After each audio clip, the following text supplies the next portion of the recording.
اور جب ان سے کہا جاتا ہے کہ اللہ تعالیٰ کی اتاری ہوئی کتاب پر ایمان لاؤ تو کہہ دیتے ہیں کہ جو ہم پر اتاری گئی اس پر ہمارا ایمان ہے، حالانکہ اس کے بعد والی کے ساتھ جو ان کی کتاب کی تصدیق کرنے والی ہے کفر کرتے ہیں۔ اچھا ان سے یہ تو دریافت کریں کہ اگر تمہارا ایمان پہلی کتابوں پر ہے تو پھر تم نے اگلے انبیاء کو کیوں قتل کیا؟ تمہارے پاس تو موسیٰ یہی دلیلیں لے کر آئے، لیکن تم نے پھر بھی بچڑا پوجا، تم ہو ہی ظالم۔ جب ہم نے تم سے وعدہ لیا اور تم پر طور کو کھڑا کر دیا اور کہہ دیا کہ ہماری دی ہوئی چیز کو مضبوط تھامو اور سنو، تو انہوں نے کہا ہم نے سنا اور نافرمانی کی، اور ان کے دلوں میں بچڑے کی محبت گویا پلا دی گئی بسبب ان کے کفر کے۔ ان سے کہہ دیجئے کہ تمہارا ایمان تمہیں برا حکم دے رہا ہے۔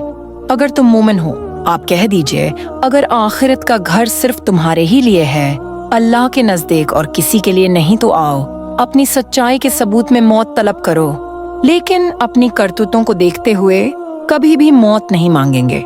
اللہ تعالی ظالموں کو خوب جانتا ہے، بلکہ سب سے زیادہ دنیا کی زندگی کا حریص اے نبی آپ انہیں کو پائیں گے۔ یہ حرص زندگی میں مشرکوں سے بھی زیادہ ہیں۔ ان میں سے تو ہر شخص 1000 سال کی عمر چاہتا ہے، گو یہ عمر دیا جانا بھی انہیں عذاب سے نہیں چھڑا سکتا۔ اللہ تعالیٰ ان کے کاموں کو بخوبی دیکھ رہا ہے۔